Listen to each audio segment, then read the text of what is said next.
আসসালামু আলাইকুম এভরিওয়ান, সবাই কেমন আছেন? দেখুন তো কিনে এসেছি। এই সময় আসলে ভালো আম পাওয়া খুবই মুশকিল। মানহার আবদার ফেলতে পারিনি। সে বলছে মা আমি আম খাবো, তাই দেখেন 12 মাসে আম পেয়ে গিয়েছি। এটা কিন্তু খুবই মিষ্টি একটা আম। আমি ফার্স্টে বুঝতে পারিনি যে এতটা মিষ্টি হবে। এই সময় আসলে সচরাচর আম এত মিষ্টি হয় না। এই আমটা কিন্তু কিনে আমি খুবই ভয়ে ছিলাম যে আমটা কীরকম হবে। বাসায় কিন্তু এনেছি। আর এই যে দেখেন, এটা কিন্তু কাটিমন আম, সব সময় পাওয়া যায়। আমি এই ফার্স্ট ট্রাই করেছি।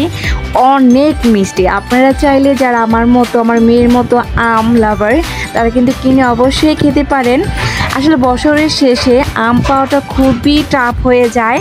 আর এখন নতুন কাটিমন আমগুলো পাওয়া যাচ্ছে, গত বছর কিন্তু আমি দেখিনি।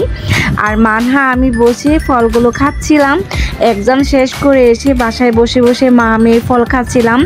আর বিকেলের দিকে মানহার নানাবাইয়ের কাছে মানহার আবদার, নানাবাই আমাকে কাঁঠাল খাওয়াবে। বাট অনেক গরম পড়েছে, তারপরও যেহেতু মেয়ে খেতে চেয়েছে, কী করার।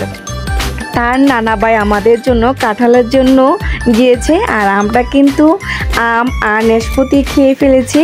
আর বসেছিলাম কাঁঠালের অপেক্ষায়। দুপুরে খাবার খেয়েছি এবং মানহা একটু ঘুমিয়েও ছিল। তার মধ্যে কিন্তু তার নানাবাই তাকে সারপ্রাইজ দিয়েছে। তার জন্য কিন্তু একটা কাঁঠাল এনেছে। এই কাঁঠালগুলো আসলে এখন পাওয়া খুবই টাফ। কাঁঠালও এখন ভালো পাওয়া যাচ্ছে না। কিন্তু আমার মেয়ে হঠাৎ করে তার নানাবাইকে বলছে, নানাবাই আমি কিন্তু কাঁঠাল ছাড়া আজকে রাত্রে খাবো না। যাই হোক, এই যে কাঁঠাল কিন্তু বাসায় চলে এসেছে। আমি কাটার খুবই চেষ্টা করছিলাম, বাট কাঁঠালটা খুবই শক্ত ছিল।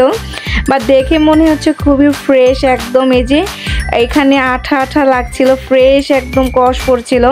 আমি বটি দিয়ে কাটার অনেক চেষ্টা করেছি, বাট পারিনি। শেষমেশ তার নানাবাই নামাজ থেকে এসে আমাদেরকে কাঁঠালটা ভেঙে দিয়েছে। আর আমরা বসে সেখানেই সবাই খাচ্ছিলাম।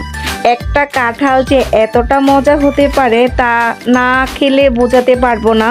কারণ শেষের দিকে যখন একটা জিনিসের সংকট থাকে বা পাওয়া যায় না, সেই জিনিসটা খেতে মনে হয় আরও বেশি অনেক অনেক গুণ স্বাদ বেড়ে যায়। যাই হোক, আমাদের আম কাঁঠালের ব্লগটা আপনাদের আজকে কেমন লেগেছে? যদি ভালো লেগে থাকে অবশ্যই লাইক কমেন্ট শেয়ার করে যাবেন। আল্লাহ হাফিজ।